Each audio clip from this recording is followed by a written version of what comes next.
जय मसीह की आप सबको। और आज की इस आराधना में आप सबका स्वागत है। आज हम आराधना में जाने से पहले छोटी सी प्रार्थना कर लेते हैं। परमेश्वर, मैं धन्यवाद देना चाहता हूँ आज के कड़ी के लिए। हम जितने जन यहाँ पर है परमेश्वर, हम जितने जन यहाँ मौजूद है परमेश्वर, उन सबों के ऊपर परमेश्वर आप अपना आशीष को उंडे लिए। और आज परमेश्वर हमसे बातें कीजिए, हमारे हृदयों को खोलिए परमेश्वर। धन्यवाद पिता, यीशु मसीह के नाम से मांगते हैं, सुनिए, ग्रहण कीजिए, आमीन। मैं आज यीशु वह जितना तुम सोचते हो उससे कई अधिक है का भाग 1 में करने वाला हूँ। और आज के भाग में हम बात करने वाले हैं यीशु वो तुम्हें जानता है। कल्पना कीजिए कि आप किसी बहुत बड़े शहर के बीच खड़े हैं। गाड़ियाँ दौड़ रही हैं, लोग चल रहे हैं, लाखों चेहरे और आवाज़ें मिलकर शोर बना रही हैं या मचा रही हैं। अगर कोई आपसे कहे कि उस सब में से किसी एक चेहरे को याद रखो, तो यह आपके लिए बहुत मुश्किल हो जाएगा। अगर कोई आपसे यह कहे कि हर एक व्यक्ति की कहानी, उसके विचार, उसका दर्द और उनके सपनों को जानो, तो आप मान लेंगे कि यह असंभव है। लेकिन यीशु के लिए यह असंभव नहीं है। वह गलती नहीं करता, वह अंदाज नहीं लगाते। वह आपके जीवन के किसी और के साथ नहीं मिलाएंगे, आपके जीवन की घटनाओं को किसी और के साथ नहीं मिलाएंगे। वह आपको पूरी तरह से जानते हैं, क्योंकि मनुष्य के लिए तो असंभव है, लेकिन परमेश्वर के लिए यह असंभव नहीं है, क्योंकि वो हमारे हर विचारों को, हमारे हृदय के अंदर चलने वाले हर चीज़ को जानता है। वचन में लिखा है, यूहन्ना का सुसमाचार 2 का 24-25 में लिखा है, परंतु यीशु आपको उन पर भरोसा ना करता था क्योंकि वह सबको जानता था, और इसीलिए कि उसे मनुष्य के विषय में गवाही देने वाले की आवश्यकता नहीं थी, इसलिए कि वह आप ही जानता था कि मनुष्य के मन में क्या है। इसका अर्थ यह है कि यीशु को किसी से सूचना लेने की ज़रूरत नहीं है। वह सीधे दिल की गहराई तक देख सकता है। मतलब हमारे जीवन के गहराइयों को वो झांकता है। वो यही नहीं, हमारे अतीत को, हमारे आज को और हमारे भविष्य को भी जानता है। वो हमें गर्भ से पहले ही जानता था। समझ रहे? वो हमें गर्भ से पहले ही जानता था। परमेश्वर ने यिर्मयाह से ये बात कही, ठीक है। यिर्मयाह का 1 अध्याय का 5वां वचन जब हम पढ़ेंगे तो उसमें पढ़ते हैं, मैंने गर्भ में तुझे रचने से पहले ही तुझे जान लिया और उत्पन्न होने से पहले ही तुझे पवित्र ठहराया और देश देश के लिए तुझे भविष्यवक्ता ठहराया। तो माँ के गर्भ में आने से पहले ही वो हमें जानता है। और एक बात जानिए कि ये केवल यिर्मयाह के लिए नहीं है। यह सिद्धांत है कि परमेश्वर हर एक जीवन को जन्म से पहले ही जानता है, पहचानता है, क्योंकि सब कुछ जो सृजन हुआ है वो यीशु मसीह के द्वारा ही हुआ है। समझ रहे? छोटे छोटे विवरण को वो जानता है आपके बारे में, जो आपको भी नहीं मालूम। छोटे छोटे विवरण। लूका का 12वां अध्याय का 7वां वचन में प्रभु यीशु मसीह ने यह कहा, वरन तुम्हारे सिर के बाल भी गिने हुए हैं, इसलिए मत डरो। सोचिए, हर बाल तक गिना हुआ है आपके सिर का। इसका अर्थ है कि वह आपके जीवन की हर छोटी बड़ी बात वो जानता है। उससे छिपाया हुआ कुछ भी नहीं है। हमको लगता है कि मेरा दुख, मेरा दर्द, मेरे आंसू मेरा प्रभु नहीं जानता है। लेकिन ये गलत है। दाऊद का अनुभव को अगर हम देखेंगे तो भजन संहिता 139 का 2 और 3 में दाऊद के अनुभव के अनुसार वो कहता है कि तू मेरे बैठने और उठने को जानता है, तू दूर ही से मेरे विचारों को समझ लेता है, तू मेरे चलने और लेटने को छानता है और मेरी सब चालों से भली भांति परिचित है। दाऊद एक चीज समझ गया। दाऊद समझ गया था कि परमेश्वर से कुछ भी चीज छिपाया नहीं जा सकता। हम कभी कभी प्रार्थना जब करते हैं परमेश्वर के पास, हम ऐसे आते हैं जैसे परमेश्वर को कुछ पता नहीं है हमारे बारे में। हमारे मन के अंदर में कुछ है लेकिन हम बाहर से कुछ और बात करते हैं, जिसको इंग्लिश में हिपोक्रेसी कहते हैं। इसलिए हम जब भी परमेश्वर के पास आए तो मन से बात करना चाहिए। पुराने नियम में उदाहरण कुछ मैं आपको बताना चाहता हूं। पुराने नियम से अब्राहम के पास मेल्कीजेदेक अचानक आकर रोटी और दाखरस ले आया। उत्पत्ति ग्रंथ का 14 का 18। याकूब जंगल में भाग रहा था और उसी रात स्वर्ग की सीढ़ी का दर्शन वो पाया। उत्पत्ति ग्रंथ का 28 का 12 से लेकर 13। वहीं याकूब रात भर परमेश्वर के दूत से मलयुद्ध करता रहा। उत्पत्ति ग्रंथ का 32 का 24 से लेकर 28। अब्राहम अपने डेरे के पास बैठे थे और प्रभु 2 स्वर्गदूत के साथ उसके सामने प्रकट हुए। उत्पत्ति ग्रंथ का 18वां अध्याय का 1 से लेकर 2 वचनों में देखते हैं। ये घटनाएं दिखाती हैं कि परमेश्वर अपने लोगों को ठीक समय पर मिलने आता है। आप जिस समय में संघर्ष कर रहे होते हैं उसी समय में परमेश्वर, जिस स्थान पर आप संघर्ष कर रहे होते हैं उसी स्थान पर परमेश्वर आकर आपसे मिलता है। कुछ नए नियम के उदाहरण को हम देखते हैं। जक्कई पेड़ पर छिपा था, किसी को नहीं मालूम, पर यीशु ने उसे नाम लेकर पुकारा। लूका का 19 का 5 में लिखा है, हे जक्कई जल्दी नीचे उतर, क्योंकि आज मुझे तेरे घर ठहरना अवश्य है। समरी स्त्री कुएं पर अकेली गई, लेकिन यीशु पहले ही वहां इंतजार कर रहे थे। उन्होंने उसके जीवन के छिपे हुए तत्व को देखा और उस रहस्य को बताया। यूहन्ना का 4 का 18 में, और वो गवाही बनकर नगर में दौड़ी। पतरस ने सोचा कि वह यीशु से कभी इनकार नहीं करेगा, यीशु को कभी इनकार नहीं करेगा, लेकिन यीशु ने पहले ही कह दिया था उसको कि जब पतरस ने 3 बार इनकार किया तो यीशु ने उसकी ओर देखा। लूका का 22 में हम पढ़ते हैं। और फिर उसने पहले ही उससे पहले ही यीशु ने उसके लिए प्रार्थना की। मतलब लूका का 22 में जब हम पढ़ते हैं तो पतरस गिरने से पहले ही प्रभु यीशु मसीह ने प्रार्थना किया। मरियम मगदलिनी कब्र पर खड़ी थी और यीशु उनके पास जाते हैं। यूहन्ना का 20 का 16 में यीशु ने उससे कहा, हे मरियम, और तुरंत उसने उसे पहचान लिया।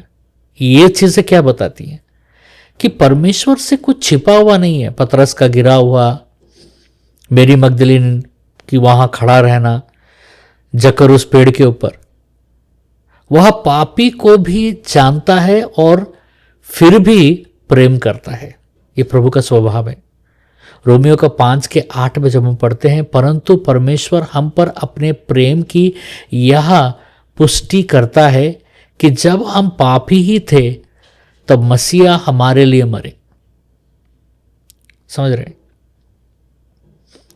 वह हमारे पाप जानता है। यह नहीं कि हमारे कमजोरियों को नहीं जानता है, वह हमारे पाप जानता है, दुर्बलताओं को जानता है, फिर भी हमें वो छोड़ता नहीं है, फिर भी हमें वो त्याग नहीं देता। वो नहीं कहते कि तुमने ये गलत किया, तुम कोई लायक नहीं हो मेरा, तुमने ये गलत बात बोला, तुम अब मैं तुम्हारा प्रार्थना नहीं सुनूंगा।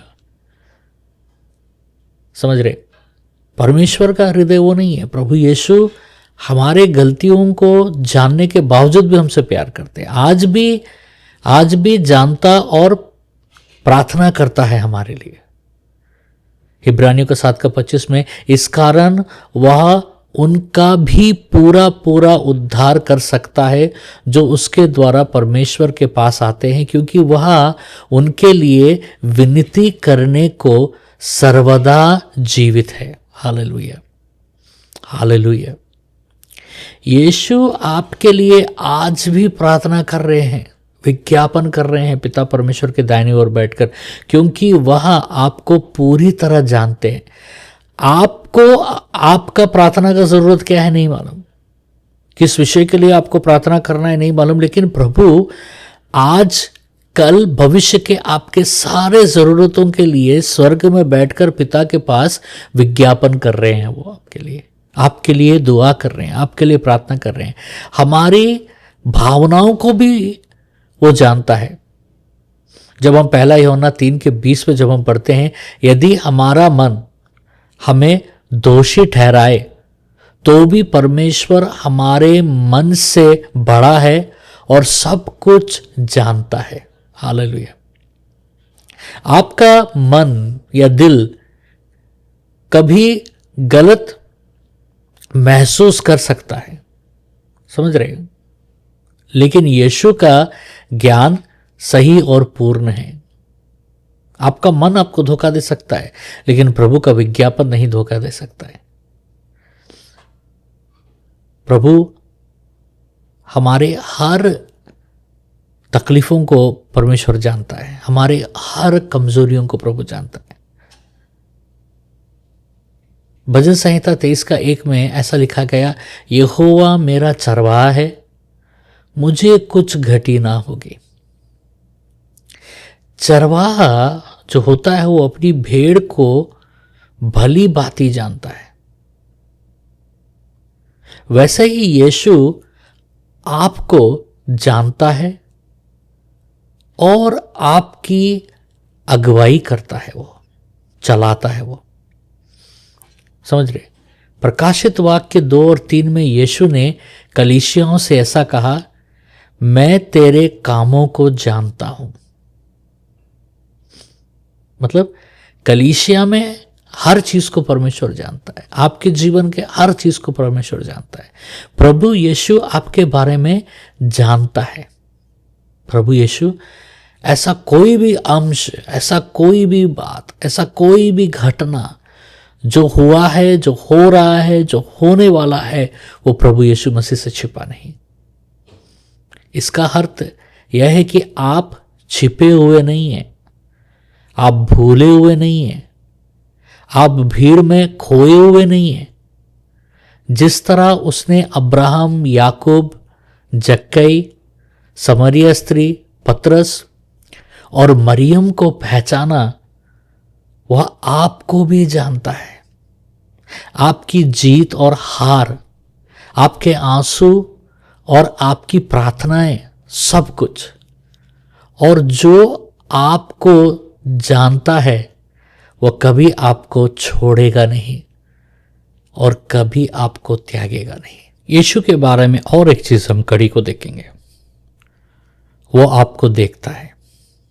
क्या आपने कभी महसूस किया है कि आप अदृश्य हैं, जैसा कोई आपके संघर्ष को नहीं देखता, कोई आपके दर्द को नहीं समझता, कोई आपके छिपी लड़ाई को पहचानता नहीं है। आप लोगों से घेरे हुए होंगे, फिर भी आप अपने आप को अकेला और अनदेखा महसूस करते होंगे। लेकिन खुशखबरी यह है कि यीशु आपको देखता है। यीशु आपको आत्मिक रूप से नहीं बल्कि वास्तविक रूप से भी और विशेष रूप से भी वह आपको जानता है। उसकी आंखें आप पर ठहरती हैं। नतनएल की कहानी अगर हम देखते हैं, यूहन्ना का 1:48 में, जब यीशु ने नतनएल से कहा, मैंने तुझे उस अंजीर के पेड़ के नीचे देखा था, इससे पहले कि फिलिप ने तुझे बुलाया। यीशु हमें दूसरों से पहले देख लेते हैं। उसकी दृष्टि वास्तविक और गहरी है हमारे प्रति। हागर कहती है एल रॉय, उत्पत्ति ग्रंथ का 16 में, हागर नाम की एक दासी अकेली जंगल में भटक रही थी, अस्वीकार की गई थी, गर्भवती थी, नकारी गई थी, परंतु परमेश्वर के द्वारा वो पाई गई थी। जब उसने कहा कि मैं वास्तव में उस परमेश्वर को देखी, जब उत्पत्ति ग्रंथ का 16 का 13 में वो कहती है कि क्या मैं वास्तव में उस परमेश्वर को देख सकती हूं जिसने मुझे देखा, और उसने उसका नाम रखा एल रॉय। इसका मतलब है परमेश्वर जो देखता है। समझ रहे? यह हमें बताया, ये घटना हमें बताता है कि चाहे आप कहां भी हो, परमेश्वर आपको देखते हैं। जक्कई और समरिया स्त्री का उदाहरण हमने देखा लूका का 19 में।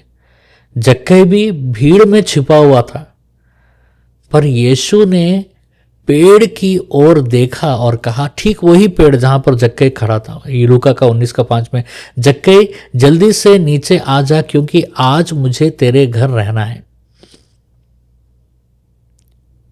वह आपको भीड़ में से चुनता है, भीड़ में से आपको चुनता है। यूहन्ना का 4 में समरी स्त्री दोपहर में कुएं के पास गई ताकि कोई उसे ना देखे, क्योंकि वो व्यभिचारिणी थी, पर यीशु वहां पहले से ही उसका इंतजार कर रहा था। तूने 5 पति किए हैं और जिस पुरुष के साथ तू वहां रहती है वह तेरा पति नहीं है। यूहन्ना का 4 का 18। उसकी गवाही बन गई, आओ देखो, एक मनुष्य ने मुझे सब कुछ बता दिया है जो मैंने किया है। यूहन्ना का 4:29 में वो कहती, वो गवाही बन जाती। अंधा बर्तिमेस का उदाहरण लेते हैं। मार्कुस के 10 में बर्तिमेस चिल्ला रहा था, हे यीशु, दाऊद की संतान, मुझ पर दया कर। समझ रहे? भीड़ ने उसे चुप कराया, लेकिन यीशु रुक गया और कहा, मार्कुस के 10 का 49 में जब हम पढ़ते हैं, यीशु रुक गया और कहा, उसे यहां बुलाओ। बहुत गहरी बात है, उसे यहां बुलाओ। यीशु उसके पुकार सुनते ही वहां से चला नहीं गया, उसका विश्वास देखा और उसकी आंखों को चंगा कर दिया। भजन संहिता और नीति वचन में हम पढ़ते हैं, भजन संहिता 34:15 में ऐसा लिखा है, यहोवा की आंखें धर्मियों पर लगी रहती है और उसके कान उनकी दुहाई पर लगे रहते हैं। नीति वचन 15 के 3 में भी लिखा है, यहोवा की आंखें हर जगह रहती हैं, वह बुरे और भले दोनों पर दृष्टि रखता है। हृदय को देखने वाला परमेश्वर है हमारा। पहला शमूएल 16 के 7 में लिखा है, मनुष्य बाहर का रूप देखता है, परंतु यहोवा मन देखता है। परमेश्वर गुप्त में देखने वाला पिता है, गुप्त में देखने वाला पिता है। मत्ती का सुसमाचार 6वें अध्याय का 6वें वचन में लिखा है, जब तू प्रार्थना करे तो अपनी कोठरी में जा और द्वार बंद कर, अपने पिता से जो गुप्त में है प्रार्थना कर, और तेरा पिता जो गुप्त में देखता है तुझे प्रतिफल देगा। प्रकाशित वाक्य का 2:2 में ऐसा लिखा है, प्रकाशित वाक्य 2:2 में, मैं तेरे कामों को जानता हूं और तेरी परिश्रम और सहनशीलता को। प्रकाशित वाक्य 2:19 में लिखा है, मैं तेरे कामों को, तेरे प्रेम, विश्वास, सेवा और सहनशीलता को जानता हूं। समझ रहे? आप कभी भी परमेश्वर के लिए अदृश्य नहीं थे। वही परमेश्वर जिसने हागर को जंगल में, नतनएल को अंजीर के पेड़ के नीचे, जक्कैया को पेड़ पर, समरी स्त्री को कुएं पर, और बर्तिमियस जो अंधा था उसको सड़क के किनारे देखा, वही आज आपको देखता है और देख रहा है। वह आपकी जीतों में आपको देखता है, वह आपकी हारों में आपको देखता है, वह आपके आंसुओं को, आपके बलिदानों को, आपके विश्वास को देखता है। और जब वह देखता है तो वह रुक जाता है और वह रुककर बुलाता है, शांति देता है, सबसे बड़ा छुटकारा देता है। क्योंकि उसका देखना मानवीय की तरह देखना नहीं, वो ऐसा नहीं कि वो देख के बगल से निकल जाता है। वो जब आपको देखता है, आपके हर अंश को देखता है, और उस हर अंश को जब वो देखता है तो वो उस हर अंश का भागीदारी होना चाहता है, आपका साथी होना चाहता है।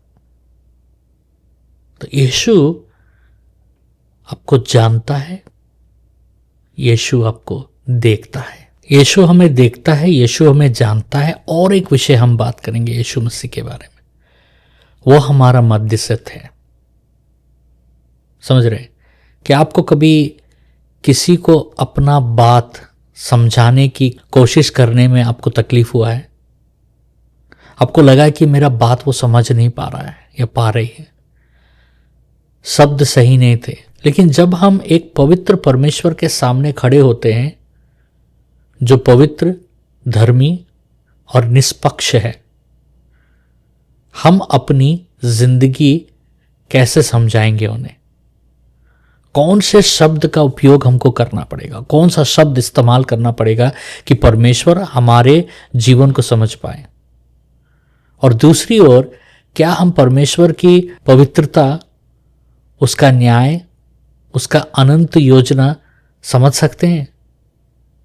मनुष्य और परमेश्वर के बीच एक गहराई खड़ा है, एक गहराई खाई है, और इस खाई को भरने के लिए एक पुल चाहिए, और वो पुल है यीशु मसीह।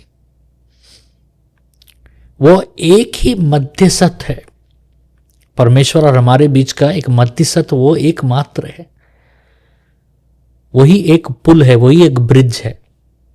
पहला थिस्सलुनीसियों 2:5 कहता है, क्योंकि एक ही परमेश्वर है और एक ही मध्यस्थ भी, जो परमेश्वर और मनुष्य के बीच है, अर्थात मनुष्य मसीहा यीशु। केवल यीशु ही पूर्णता है। हमारी दुर्बलताओं को समझने वाला कौन है? कौन है जो हमारी सारी दुर्बलताओं को जानता है? इसका उत्तर हमें हिब्रानियों का 4:15 से लेकर 16 में हम पढ़ते हैं, क्योंकि हमारा ऐसा महायाजक नहीं है जो हमारी दुर्बलताओं में हमारे साथ सहानुभूति ना रख सके, वरन वह सब बातों में हमारी न्याय परखा तो गया, तो भी बिना पाप के रहा। सो आओ हम अनुग्रह के सिंहासन के पास हियाब बांध कर चले कि हम पर दया हो और ऐसा अनुग्रह पाए जो आवश्यकता के समय हमारी सहायता करे। इसका अर्थ क्या है? इसका अर्थ है वह हमारी दुर्बलताओं को समझता है। वह दूर खड़ा वकील नहीं है, बल्कि वह है जिसने हमारी तरह जीवन जिया, हमारे बोझ उठाए और हमारे दर्द को महसूस किया। हमारा प्रभु हमारे बारे में सब जानता है। और एक बात है, वही एक मार्ग है, और कोई मार्ग नहीं है, और कोई मध्यस्थ नहीं है। यूहन्ना का 14:6 में यीशु ने कहा, मार्ग और सत्य और जीवन मैं ही हूं, बिना मेरे द्वारा कोई पिता के पास नहीं पहुंच सकता। ध्यान दीजिएगा यहां पर एक बात, उन्होंने क्या कहा, मैं मार्ग हूं। उन्होंने यह नहीं कहा कि मैं मार्ग दिखाऊंगा, और उसने कहा कि मैं स्वयं एक मार्ग हूं।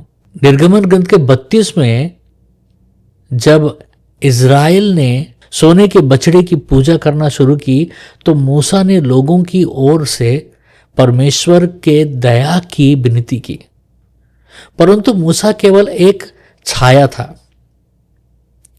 असली मध्यस्थ यीशु है। यीशु मसीह का मध्यस्थ उनका लहू है, उनके लहू के द्वारा। इब्रानियों का 9:15 में लिखा है, इसी कारण वो नए वाचा का मध्यस्थ है, ताकि बुलाए हुए लोग उस प्रतिज्ञा की हुई अनंत मिरास को पाए, क्योंकि पहले वाचा के समय के अपराधों को छुटकारा पाने के लिए वे मरण को प्राप्त हुए। याजक जो थे वो बार बार बलिदान चढ़ाते थे पुराने नियम में, ठीक है, परंतु यीशु ने एक बार अपने लहू से हमें छुड़ाया। परमेश्वर को प्रकट करने वाले हमारे बीच में प्रभु यीशु मसीह थे। यीशु मसीह के द्वारा हम परमेश्वर को प्रकट पाते हैं। यूहन्ना का सुसमाचार 1:18 कहता है, किसी ने भी परमेश्वर को नहीं देखा, परंतु जो एक लौता पुत्र है जो पिता की गोद में है, उसी ने उसे प्रकट किया। कौन है वो? प्रभु यीशु मसीह। समझ रहे? यदि आप जानना चाहते हैं कि परमेश्वर कैसे हैं, तो यीशु को देखिए। वह अदृश्य परमेश्वर की प्रतिमा है। याकूब ने उत्पत्ति ग्रंथ के 28 में एक स्वप्न देखा, एक सीढ़ी जो स्वर्ग से पृथ्वी तक जाती थी। यीशु ने यूहन्ना का 1:51 में ऐसा कहा, आकाश खुला हुआ और परमेश्वर के स्वर्गदूत मनुष्य के पुत्र पर चढ़ते और उतरते देखेंगे। अर्थात यीशु ही वह सीढ़ी है जो याकूब ने पुराने नियम में सपने में देखा, जो स्वर्ग और पृथ्वी का जोड़ है। मतलब प्रभु यीशु मसीह वो सीढ़ी है जो स्वर्ग और पृथ्वी को जोड़ते हैं। इफिसियन का 2:18 में जब हम पढ़ेंगे तो वहां पर लिखा है, क्योंकि उसी के द्वारा हम दोनों की एक आत्मा में पिता के पास पहुंच होती है। यीशु के बिना, ध्यान से सुनिए, यीशु के बिना परमेश्वर के पास जाना असंभव है, नामुमकिन है। यीशु के बारे में जब हम कहते हैं कि यीशु हमारा मध्यस्थ है, तो हमें एक बात जानना है कि हमारी ओर से विनती करने वाला भी प्रभु यीशु है। इसके बारे में हमने थोड़ा देरी पहले जाना। इब्रानियों का 7:25 में जब हम पढ़ते हैं, इसी कारण वह उनका पूरा उद्धार कर सकता है जो उसके द्वारा परमेश्वर के पास आते हैं, क्योंकि वह उनके लिए विनती करने को सदा जीवित है। हालेलुया। वह केवल द्वार खोलकर नहीं छोड़ दिया या द्वार खोलकर नहीं चला गया, बल्कि निरंतर हमारे लिए मध्यस्थत करता है। निरंतर हमारे लिए परमेश्वर के पास विनती करता है, प्रार्थना करता है, क्योंकि उन्हीं के द्वारा ही हम पिता तक पहुंच पाए हैं और पिता तक पहुंच पाएंगे। समझ रहे? जब आपको लगेगा कि कोई आपको नहीं समझता, याद रखिए यीशु आपको समझता है और आपके लिए पिता के सामने खड़ा है। वो आज भी आपका नाम को पुकारता है पिता के पास। जब आपको लगे कि परमेश्वर दूर है, याद रखिए यीशु पिता का हृदय आपको प्रकट करता है। जब आपको लगे कि आप योग्य नहीं हैं, याद रखिए यीशु आपकी प्रार्थनाओं को पिता के सिंहासन तक पहुंचाता है। यीशु के बिना खाई है, यीशु के साथ वो पुल बनता है। यीशु के बिना मौन है, यीशु के साथ संपर्क है, यीशु के बिना न्याय है, यीशु के साथ दया है। तो हमने आज प्रभु यीशु मसीह के बारे में 3 विषयों के बारे में हमने जाना। अगला बार हम और 3 विषयों के बारे में हम जानेंगे प्रभु के बारे में, लेकिन आज मैं प्रार्थना करना चाहूँगा आपके लिए। चलिए हम सब प्रार्थना में जुड़ते हैं। जो भी कैसे घुटना टेकना चाहते हैं, खड़ा होना चाहते हैं, हम प्रार्थना करेंगे। परमेश्वर, मैं धन्यवाद देना चाहता हूँ। आज आपके सामने हम आते हैं पिता। धन्यवाद, धन्यवाद, स्तुति, महिमा, महिमा, महिमा, महिमा। और आज हम ये बताना चाहते हैं परमेश्वर, आज हम ये बोलना चाहते हैं कि परमेश्वर आप हमें जानते हैं, आप हमें देख रहे हैं और आप हमारा मध्यस्थ है परमेश्वर। कभी भी हमारे जीवन में अगर हमको लगता है कि मैं अकेला हूँ, मुझे कोई जानता नहीं है, मुझे कोई, मेरी बीमारियों को कोई जानता नहीं है, मेरे तकलीफ़ों को कोई जानता नहीं है, मेरे संघर्षों को कोई जानता नहीं है, मैं कहाँ पर फंसा हुआ हूँ, वहाँ पर कोई नहीं आ रहा है मुझे छुड़ाने के लिए। इज़राइल भी वही सोचे परमेश्वर, लेकिन वे प्रार्थना किए।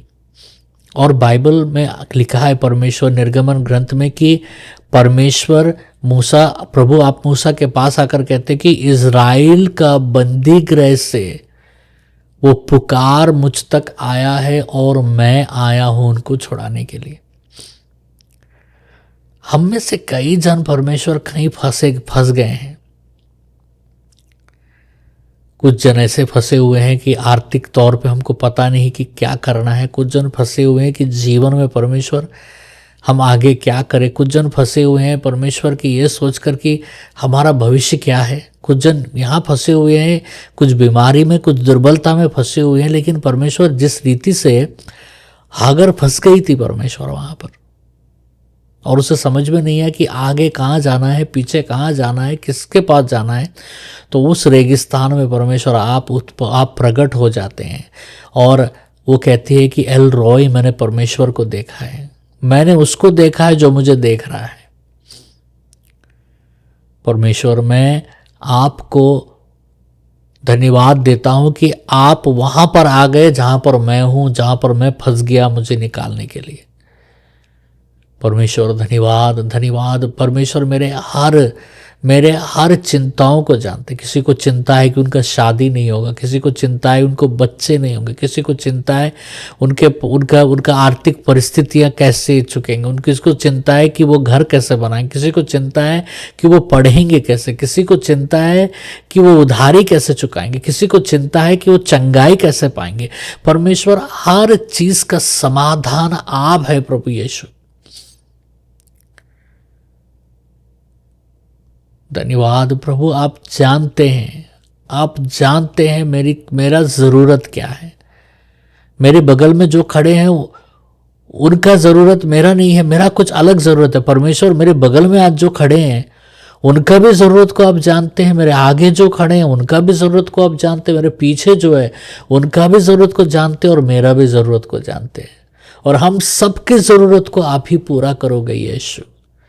सब यीशु के नाम को पुकारिए, यीशु के नाम की महिमा कीजिए, जय जयकार कीजिए। प्रभु, आज मैं प्रार्थना कर रहा हूँ पहले उन लोगों के लिए परमेश्वर जो संघर्ष कर रहे हैं परमेश्वर अपने आर्थिक समस्याओं को लेकर। यीशु के नाम से मैं प्रार्थना कर रहा हूँ कि परमेश्वर उनके हर एक आर्थिक ज़रूरतों को आप पूरा कीजिए। आज एक अद्भुत चमत्कार कीजिए कि परमेश्वर उनके हर आर्थिक ज़रूरतें पूरे हो जाए। परमेश्वर, उनके मन में जो है कि कल मैं रोटी कहाँ से कमाऊंगा, परमेश्वर आप ही रोटी है, जीवन का रोटी है। परमेश्वर, आपके ऊपर भरोसा करके परमेश्वर हम प्रार्थना कर रहे हैं। परमेश्वर, उन लोगों के लिए जिनको लग रहा है कि वो बंधन में फंसे हुए हैं, उनको कौन बंधन से निकालेगा। यीशु मसीह के नाम से मैं उनके बंधन के लिए प्रार्थना करता हूँ कि उनके बंधन से वो निकलेंगे, उनके सलाखे और उनके जंजीरें टूट जाएं यीशु मसीह के नाम से। परमेश्वर, मैं प्रार्थना करना उन लोगों के लिए जो बीमार हैं, जिस संग पर बीमार है वहाँ पर हाथ रखिए, विश्वास के साथ आघात रखिए, विश्वास के साथ हाथ रखिए। आज यीशु मसीह के नाम से उनके बीमारियों को चंगाई दीजिए अभी इसी वक्त। मैं यहां से प्रार्थना कर रहा हूं, लेकिन प्रभु वहां पर आपको छूकर चंगाई देंगे। यीशु मसीह के नाम से चंगाई आए उनके शरीर में, सर से लेकर पांव तक। उनके शरीर में हर दुर्बलता, हर कमजोरी, हर बीमारी यीशु के नाम से चंगाई आए। क्योंकि बाइबल कहता है पहला पतरस 2:24 में कि तुम्हारे मार खाने से, यीशु के मार खाने से हम चंगाई प्राप्त किए। संपूर्ण रिहाई आज। जितने जन का मन विचलित है, शांति नहीं है उनके मन में, मन के ऊपर हाथ रखे मैं प्रार्थना कर रहा हूं, परमेश्वर उनके विचलित मन में शांति को प्रदान कीजिए। क्या चीज का चिंता है, मैं प्रार्थना कर रहा हूं कि वो चिंताओं को आपके लहू से धो दीजिए परमेश्वर। आपका लहू का वजन ज्यादा है उनके चिंताओं से, क्योंकि आप उनको जानते हैं, आप उनको देख रहे हैं और आप उनके लिए मध्यस्थत कर रहे हैं स्वर्ग में। स्वर्ग में उनका नाम गूंज रहा है। जब वो स्वर्ग जाएंगे परमेश्वर, उनको अपना पहचान देने का जरूरत नहीं है, क्योंकि मसीह पहले ही आपका पहचान दे चुके हैं पिता को और वहां पर स्वर्ग में सबको। क्योंकि वो आपके लिए हर दिन मध्यस्थ है, आपके लिए हर दिन दुआ करते हैं।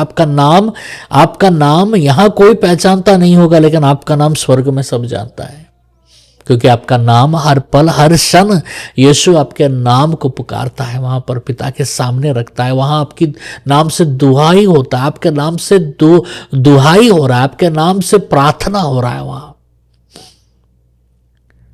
क्योंकि प्रभु जानता है सब आपके बारे में। आप अपरिचित नहीं, परिचित व्यक्ति हैं प्रभु के लिए। परमेश्वर मैं प्रार्थना कर रहा हूं कि वो शांति उनके मन को भरे। आज वो यहां इस स्थान से शांति से जाए परमेश्वर। वो शांति जो मनुष्य के द्वारा नहीं आता है, संसार के द्वारा नहीं आता है, बल्कि सिर्फ मसीह के द्वारा आता है। वो शांति उनके अंदर से प्रवेश करे पिता। परमेश्वर मैं प्रार्थना कर रहा हूं कि आज उस कलीसिया को आशीष दीजिए, विस्तार दीजिए। वहां पर जितने भी प्रधान लोग हैं, लीडर्स हैं, प्रभु उनको आशीष दीजिए परमेश्वर। स्थिर कीजिए, आपका पहचान में वो बढ़ सके सबको ही परमेश्वर में प्रार्थना कर रहा हूं। धन्यवाद पिता, धन्यवाद पिता, धन्यवाद। ये सारी प्रार्थना और विनती पिता परमेश्वर यीशु मसीह के पावन परिपावन ऊंचे पवित्र अति पवित्र नाम से मांगते हैं, सुनिए ग्रहण के आमीन। इस मसीह का अनुग्रह पिता परमेश्वर का प्यार और पवित्र आत्मा का सहभागिता सदा सर्वदा आपके परिवार के हर एक सदस्य के साथ कायम रहे, आमीन। जय मसीह की। मैं आपको बताना चाहता हूं, हम लोग कुछ सप्ताह मसीह के पहचान में हम बढ़ेंगे, ठीक है, और मसीह कौन है, यीशु मसीह कौन है, उनके बारे में हम जानेंगे। परमेश्वर आप लोगों को बहुत आशीष दे। God bless you.